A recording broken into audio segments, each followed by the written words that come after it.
Issouf Binaté, bonjour et bienvenue à l'IFEA. Bonjour Claire. Tu es récemment intervenu dans deux séminaires co-organisés par l'IFEA. Le premier portait sur le soft power religieux de la Turquie en Afrique de l'Ouest et a été organisé en collaboration avec l'Institut TAM de l'Université de Galatasaray.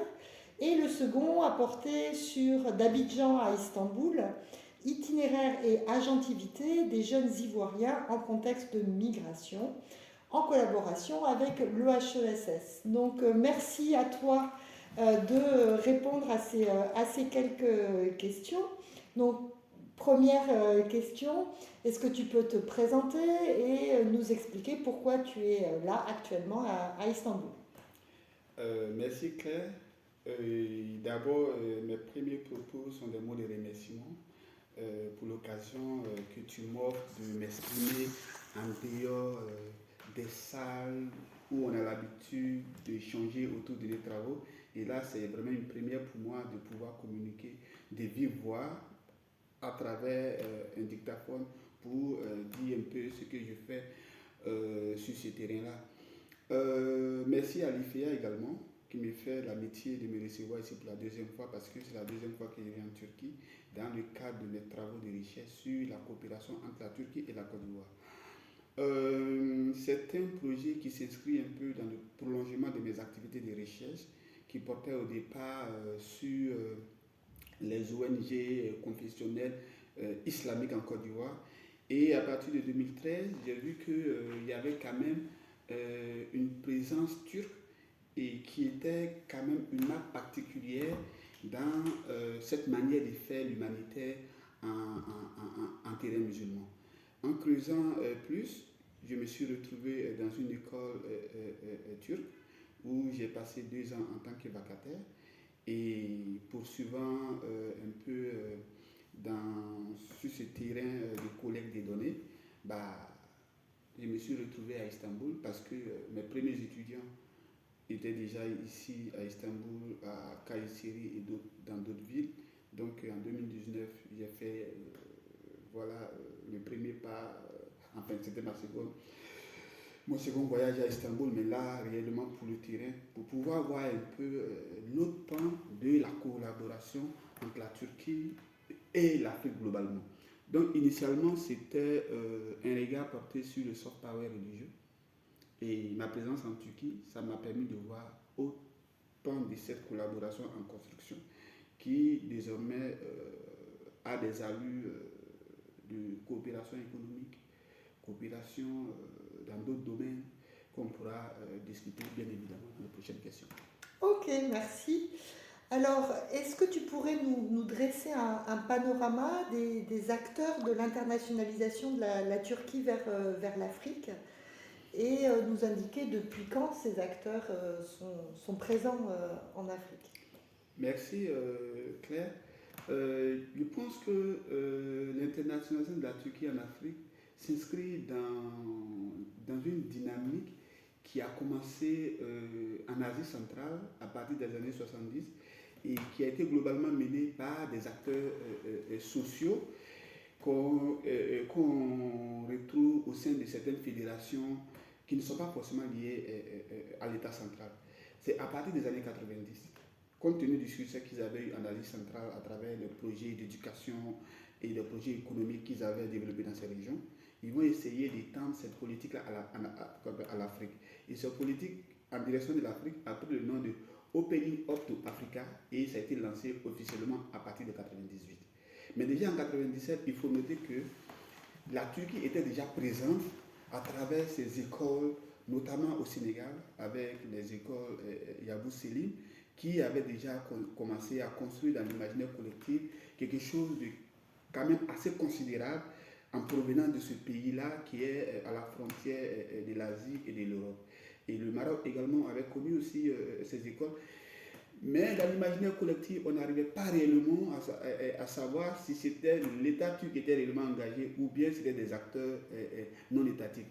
Bah, une décennie après, avec l'avènement de d'autres organisations, fondations religieuses et tout, Et la crise qui est survenue à partir des années 2013 et qui a connu son épilogue en 2016, bah, on a su que réellement sur le terrain, il y avait des acteurs réellement qui allaient au-delà de ceux qui étaient des acteurs étatiques, je veux dire. Et dans bien des cas, comme les travaux l'ont déjà montré, ce sont ces acteurs-là qui ont précédé l'État turc sur le terrain. Et ces acteurs, l'un des pionniers, c'est le mouvement Gülen. Le mouvement Gülen, en 2015, ce mouvement-là comptait 113 établissements allant du primaire jusqu'au supérieur en Afrique. Donc ça vous dit combien de fois ils étaient quand même assez présents. En 2021, au Ghana, on a vu inaugurer la National Mosque qui a l'architecture, la forme de la mosquée de Sultanahmet. Donc ça vous montre un peu comment est-ce que la coopération de la Turquie part de l'éducation et s'invite dans le domaine religieux et avec une fausse visibilité. Parce que au Ghana, par exemple, la National Mosque, c'est la mosquée nationale d'Accra. Et c'est là qu'aujourd'hui, c'est cette ancienne mosquée qui a été cassée, détruite et reconstruite avec une architecture du mosquée turque. Donc ça vous montre un peu toute la dimension que la politique étrangère de la Turquie est en train de prendre dans ces pays, que ce soit des pays francophones comme des pays anglophones.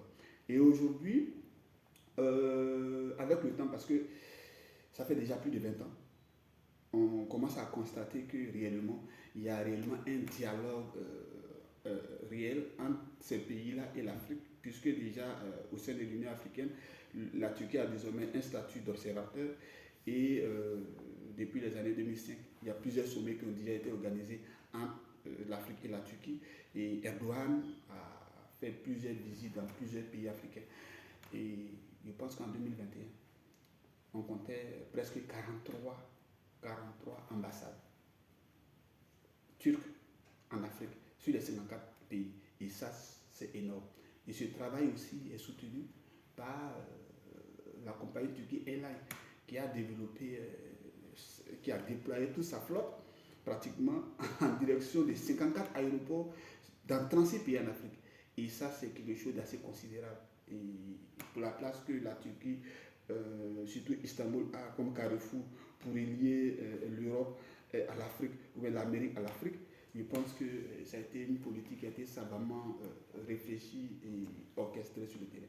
Mhm. Alors, pour revenir sur les acteurs religieux, donc tu as parlé de la crise entre l'État et le mouvement Gülen, donc ces acteurs et ces écoles qui étaient au départ des écoles fondées par les Gülenistes, qu'est-ce qu'elles deviennent aujourd'hui? Dans bien des cas, ces écoles ont fermé et elles ont été récupérées par la Fondation Marif, qui est directement reliée au ministère de l'Éducation nationale turque. Donc, depuis peu, ce sont les écoles Marif qui ont pris place dans nombre de pays, au Maroc, au Sénégal, en Côte d'Ivoire, en Guinée, au Burkina, au Mali, et même, je pense, au Ghana aussi. Donc, il y a eu de la résistance dans certains pays. Au Sénégal, il y a eu de la résistance. En Côte d'Ivoire, il y a eu de la résistance. Mais les intérêts en pays sont tellement forts que des particuliers comme le mouvement Gülen, bien que ce soit une confédération d'hommes d'affaires estimée à plus de 100 têtes, bah, les intérêts en pays sont souvent plus considérables et importants que ça. Donc, les États ont fini par prendre la position d'Ankara et ont suivi la loi venue, enfin les décisions venues d'Ankara. Donc du coup, ce sont les écoles Maarif qui sont réellement implantées, qui ont pris la place des écoles Gülen, mais elles ne sont pas les seules, parce qu'il y a la communauté Erenkoy qui, elle, est guidée par Osman Nuri Tokbash, qui est aussi en collaboration avec des acteurs religieux sur le terrain et qui a construit des écoles. Donc en Côte d'Ivoire, il y en a. Au Burkina également, je pense bien. Il y a une autre figure religieuse, les Souleimanidji. Voilà. Aux dernières nouvelles, je pense qu'ils étaient au Maroc et en Mauritanie. J'ai eu écho qui serait au Niger, mais je n'ai pas encore la réelle information. Donc c'est pour vous dire que les Goulénis n'y sont plus en tant qu'acteurs éducatifs, mais ils sont encore là-bas en tant qu'hommes d'affaires, puisque voilà, ils ont su faire la part des choses, éducation et business. Ils sont dans les business et tout. Mais est-ce que concrètement, cette situation de crise qui a affecté ces mouvements et l'État turc a eu des conséquences sur le terrain? Est-ce que les gens s'en sont aperçus jusqu'à opposer les uns les autres? Et réellement, je ne pense pas, si je m'appuie sur l'expérience de la Côte d'Ivoire, je ne pense pas, parce que euh, la communauté turque, c'est une communauté qui est en construction. En 2015, c'était à peine 200 personnes pour ce qui concerne la Côte d'Ivoire. Et généralement, c'était des employés, des chefs d'entreprise, et rarement qui étaient établis avec leur famille. Donc du coup, quand il y a eu la crise, c'est resté une crise limitée à cette communauté-là.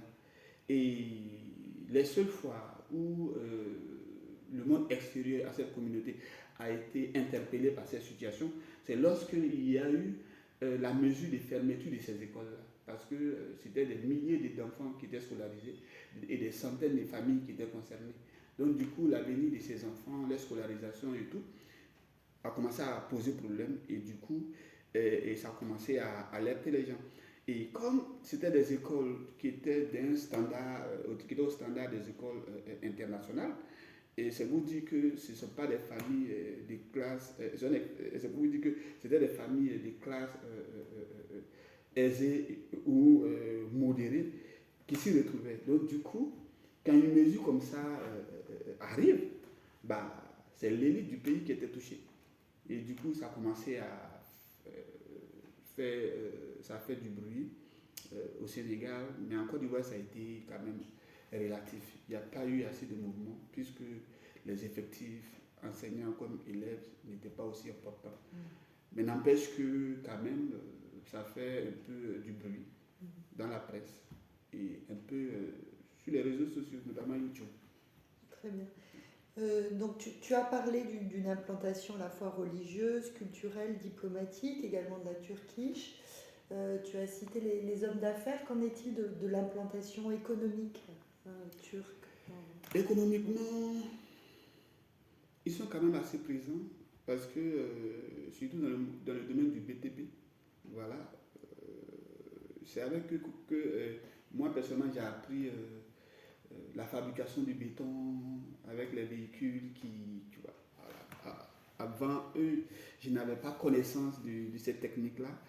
Et à côté de ça, ils sont dans la décoration intérieure. Et là, ils ont plusieurs centres, dépôts commerciaux comme ça, où, quand même ils étalent tous ces éléments qui participent à la décoration intérieure des maisons.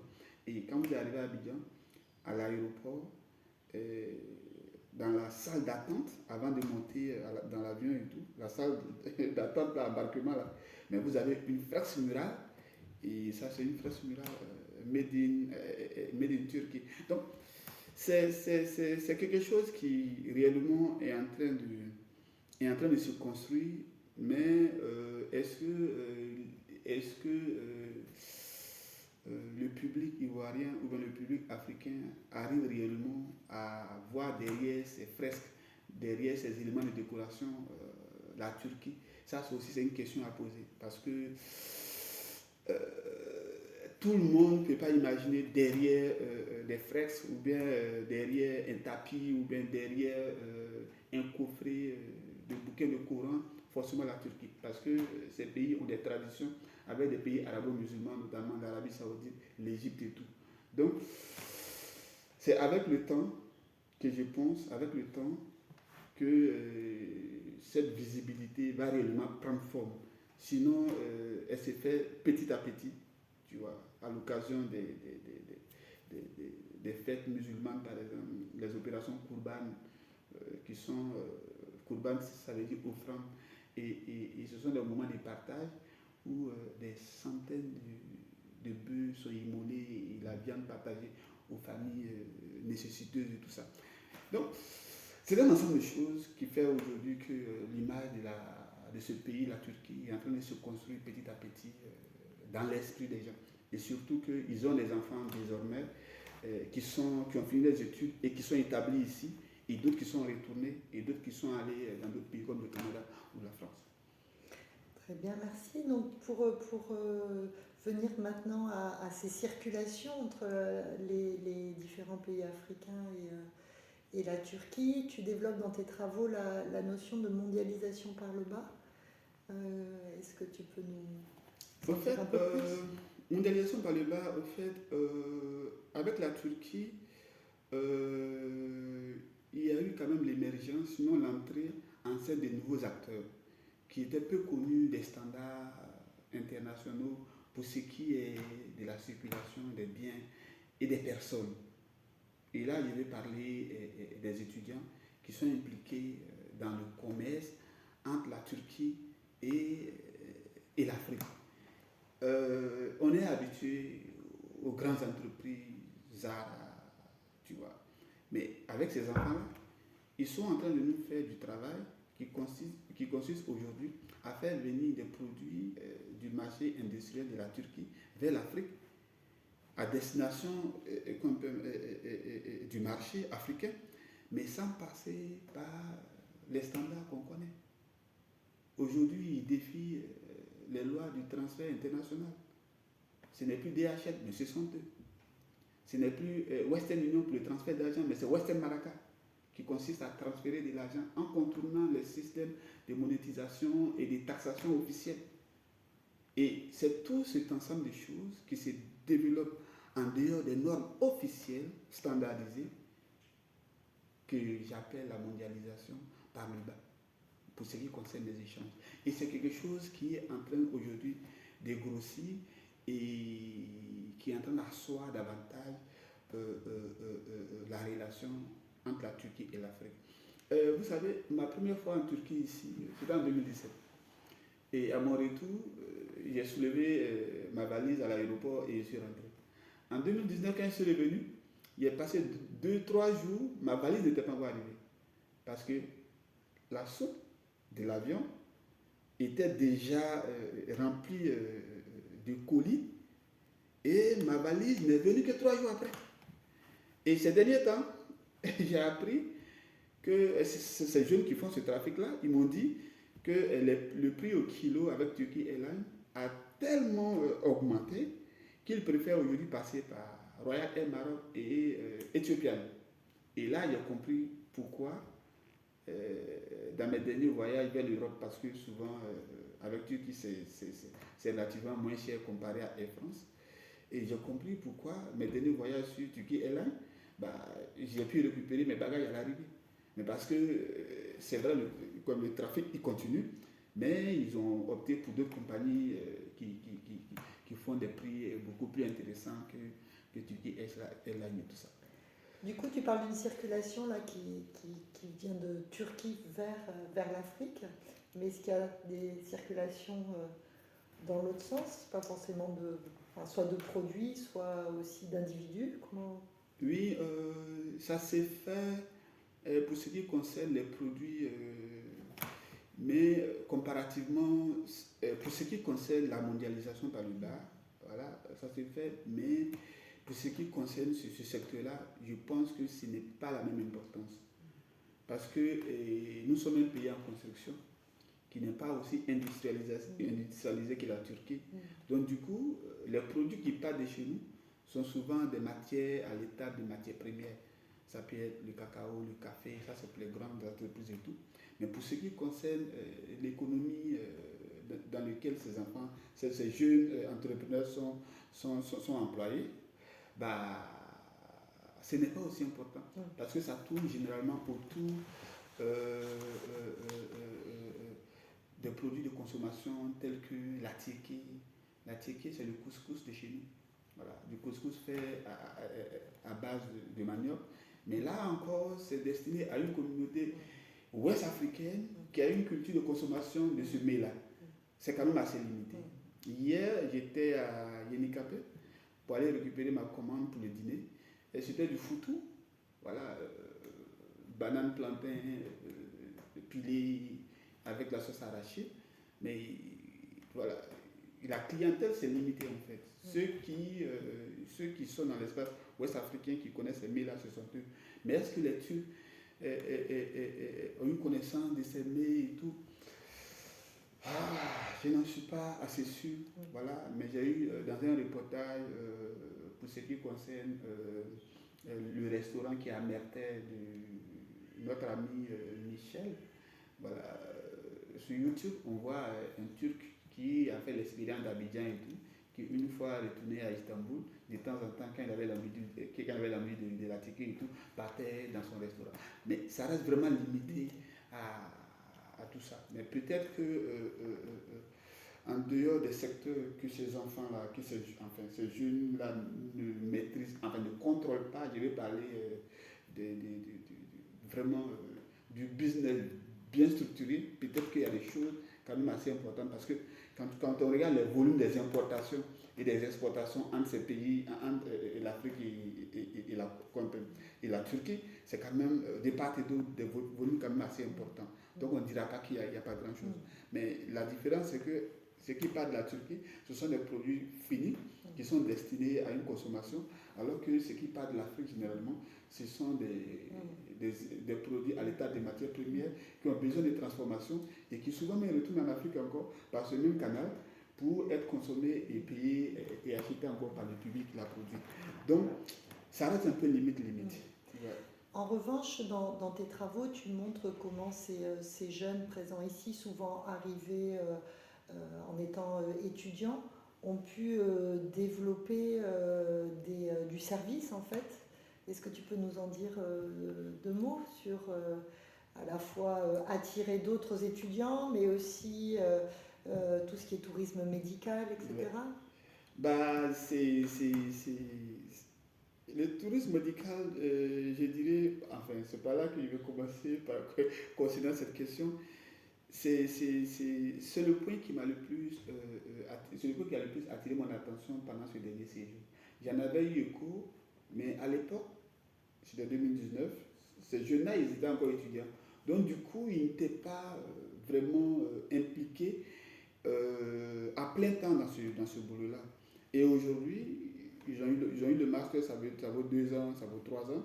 Et maintenant, ils sont établis à Istanbul et ils sont à fond dans ce boulot en tant qu'assistants dans des cliniques ou bien assistants directs à des médecins.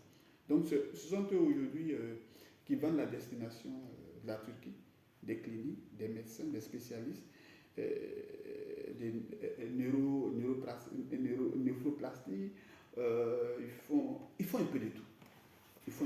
Donc, ce sont eux qui assurent ça, tu vois, le contact avec le malade, l'organisation du voyage du malade. Ils sont à l'accueil, l'hébergement et la prise de rendez-vous avec le médecin à l'hôpital, l'opération. Et une fois le malade retourné, c'est eux aussi qui assurent, entre guillemets, le service après-vente. Parce que qu'est-ce qu'ils font? Ils prennent ces nouvelles, ils voient, ils regardent le suivi et tout.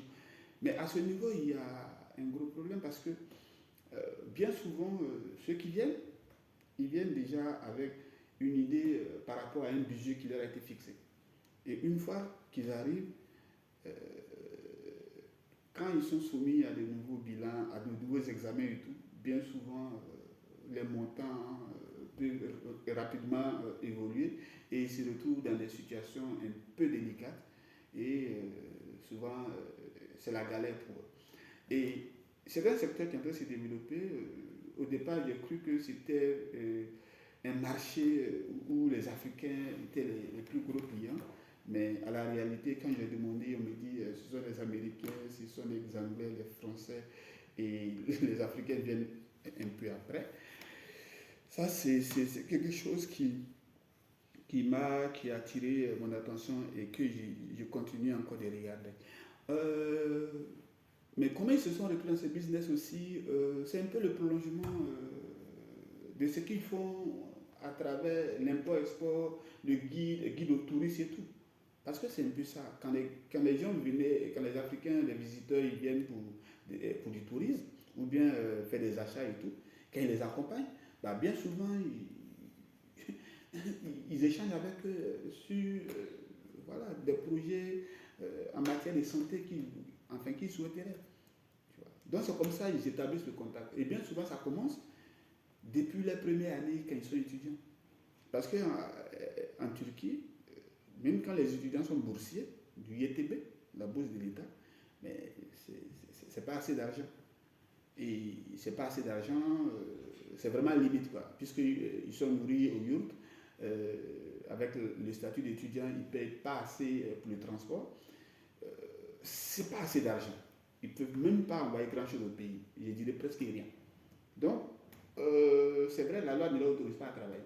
Donc, ils font du boulot au noir, tu vois, à temps partiel. Et c'est comme ça qu'ils s'initient à ce travail-là. Et quand ils finissent le master, où ils sont autorisés maintenant par la loi à travailler et tout, ils commencent à se déployer, soit à leur propre compte, ou bien travailler pour des particuliers. Mais et tous ne sont pas employés à leur propre compte. Il y a de plus en plus ceux qui trouvent des postes dans des grandes entreprises, enfin, qui sont implantées un peu ici et qui ont des succursales à l'étranger et tout ça. Donc, clairement, ces deux parties qui s'ouvrent à la fin, soit établis à leur propre compte, ils font un peu, ou bien essaient d'organiser au mieux ce qu'ils ont appris sur l'État, la débrouillardise, ou bien, voilà, ils font comme tout le monde, déposer un CV en répondant à un appel à candidature. Ils passent le test, l'entretien. Plus spécifiquement sur les étudiants ivoiriens que tu as suivis, il y en a beaucoup qui sont restés ici ou la plupart repartent. Enfin, est-ce que tu peux une idée De mon dernier séjour, ceux qui sont retournés, peut-être, il n'y en a que deux. Il n'y en a que deux. Mac et puis Donassi. Fatou aussi est retourné. Ouais, Fatou aussi. 3 sur combien tu avais suivi pendant ton dernier séjour? Une dizaine. Sur une dizaine. Sur une dizaine, oui. Certains viennent à peine de finir, donc du coup, ils veulent se donner un peu de temps pour avoir de l'expérience dans le milieu professionnel avant de partir. Et il y a ceux qui se disent, bah, pourquoi ne pas rester parce que ce que j'ai fait, ça me rapporte quelque chose. Et ils ne sont pas trop enchantés de repartir et aller sur un terrain qu'ils ne maîtrisent pas parce qu'ils ont quitté le pays quand ils étaient ados. Et la réalité là-bas, ils ne le maîtrisent pas véritablement. Donc, voilà. En tout cas, ceux qui sont dans les situations où ils sont venus ici en tant qu'étudiants, beaucoup sont encore restés, beaucoup sont encore là. Malgré la crise économique qu'ils subit et malgré les règles juridiques en matière de carte de séjour. De séjour. Et cette mesure a beaucoup frappé ceux qui sont venus en tant que touristes et qui sont restés après l'expiration de les visas. Et ça se sent. Quand tu vas aujourd'hui dans les quartiers, dans le secteur de Aksara, la Lélie et tout ça, bah, on voit pratiquement plus de noirs. Ce n'était pas la même chose en 2019. 2019, c'était un peu partout. Et là, la dernière fois, les noirs que j'avais vus, 2 ou 3 que j'avais accostés, ils étaient pratiquement des étudiants. Donc, la situation a beaucoup évolué. Et ceux qui sont restés, parce que j'ai pris contact avec, enfin, ceux qui n'étaient pas dans des situations d'étudiants et tout, bah, je n'ai pas encore retrouvé un. Ah non. C'est un Nigérien, lui, il était dans le mouvement Wilhelm, voilà, il était à Fatih, l'école a fermé, et quand il l'est trouvé pour la première fois en 2017, en 2019, quand il l'est trouvé, parce qu'en 2017, il ne m'a pas dit la vérité. Voilà. Il m'a dit qu'il est étudiant, il ne m'a pas dit. Alors que son école avait fermé et il s'est retrouvé dans une situation de clandestinité. Il rusait un peu avec la police et tout ça. Et en 2019, quand il est venu, il ne m'a encore rien dit. c'est un de ses amis qui m'a dit, hey, il ne va pas à l'école ce gars. Son école a fermé, il est du mouvement, son école était proche du mouvement et tout ça. Donc il n'est pas dans une situation régulière et tout. Donc c'est après que je l'ai eu, qui m'a dit sa situation réelle. Et là, il a été clair, il dit, ah mais je ne sais pas qui tu es. Bien qu'on se parle depuis des années, mais voilà, je n'avais pas aussi confiance. Voilà, maintenant, je peux te dire, voilà la situation. Voilà. Maintenant, il a pu régulariser sa situation. Il a pu régulariser sa situation. Il a fait venir son épouse, qui est aussi étudiante. Il est même père de 2 enfants maintenant. Et il continue ses études et il a ouvert